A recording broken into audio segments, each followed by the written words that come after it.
There's been quite a few developments recently in regards to the XL2 for sound insulation measurement. In place of Excel spreadsheets, we're now using a PC application, which is much more professional looking. It's much tighter. It's much more efficient in terms of producing reports and slicing and dicing your data. So the idea of this little short video for the next 2 or 3 minutes is just to give you an overview of how that looks and and how where we're heading with it. So if we start first of all by reminding you of the way that source, receiving, background and reverberation time measurements are labeled. So if we look at the source room labeling, so very often it's NL1 or simply NL. The receiving room is L2. Background is often B or B2, and reverberation time measurements are T2. So bearing that in mind, if we now switch to the XL2, when we do a quick measurement, and I'll just switch the sound source on here, don't worry too much about the time in the bottom right hand corner or even the levels produced by the sound source. It's really just an illustration of the process.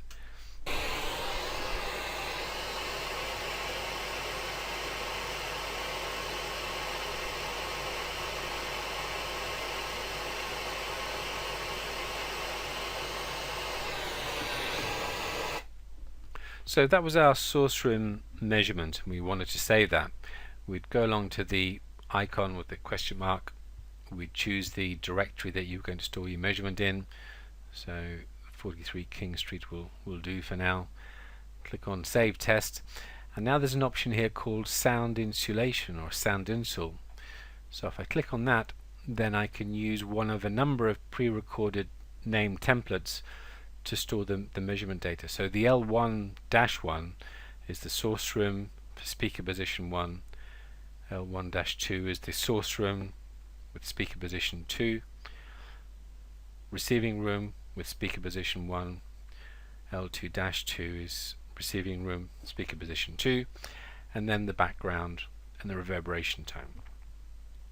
So if we were doing 6 measurements, we'd have L1-1 001, L1-1 002, or if you're using a scanning technique, then obviously you'd simply have one measurement for each of these labels.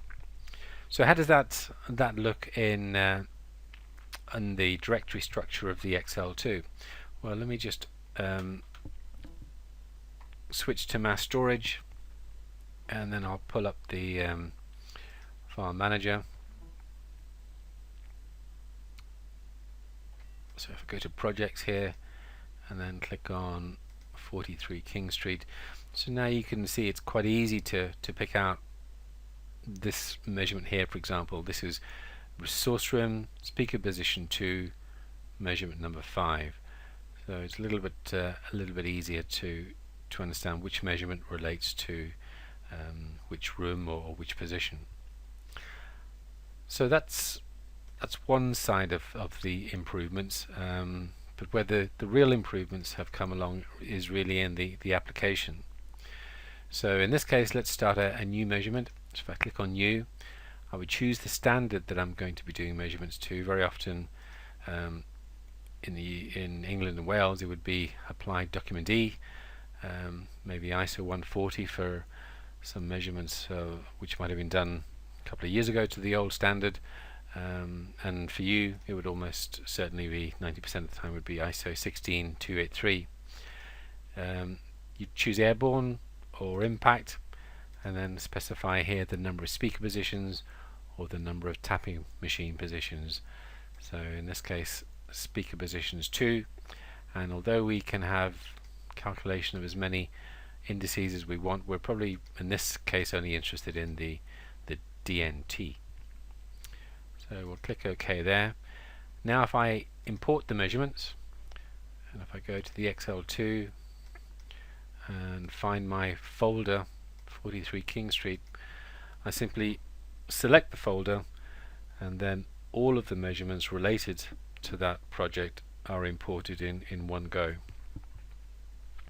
So this obviously is quite a nice feature in pulling the data into the application.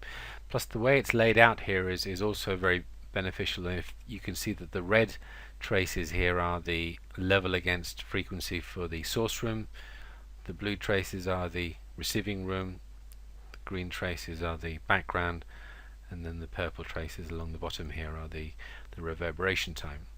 So it'd be quite easy to pick out an outlier, something that you would think is not something you want to include in your measurement. So this one here where my cursor isn't too bad, but let's, for illustrative purposes, simply remove it. So B2 underscore 001 B2, which is that one there. So you can see that it's highlighted.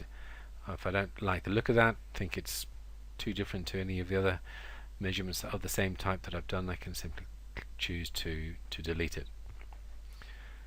So then up here in these fields we can add the client name for the certificate, the object, living room maybe to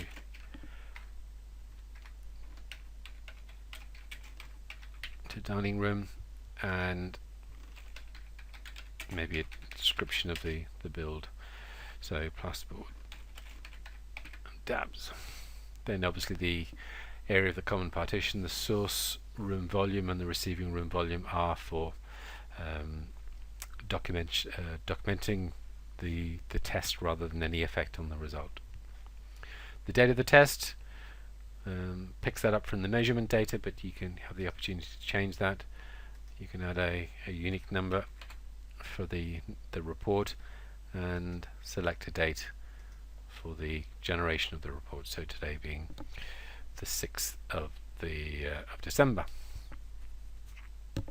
So this measurement data can be taken as it is into a spreadsheet. So if we wanted to take that data into Excel, for example, so if I open up a blank worksheet, I can take any data that I wanted to into a spreadsheet, be that a blank spreadsheet or a Citrix spreadsheet or anything else you happen to be using.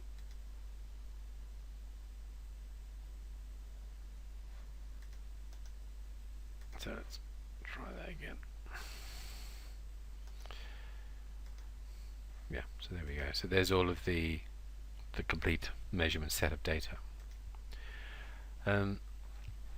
If we now look at move to the calculation icon, here we can see the average data. So the L1-1 is this line consisting of these measurements. The L2 for speaker position 1 are these measurements. You can also see how the receiving room level might be affecting, or might be very close to the background level. So the background level is shown simultaneously with the receiving room level to indicate if there are any areas to be concerned about. The difference, the level difference between source and receiving, the average source room for speaker position 2, etc., etc. So if I wanted to take this data into a spreadsheet, I just click on copy and then paste that in. Let's have a new spreadsheet in this case.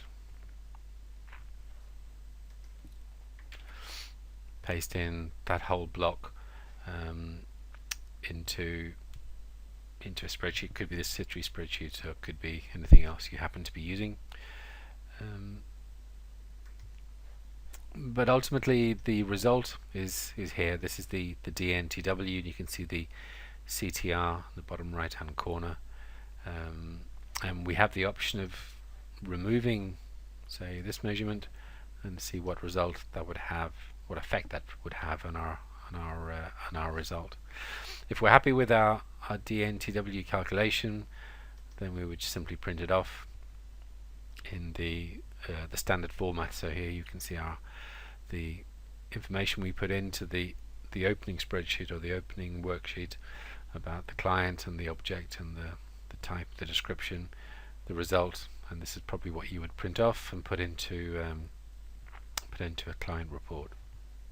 So in essence, very quickly, that is what the improvements to the firmware and the sound insulation reporter software are offering, and this is now, both of those options are now on the website and available to download.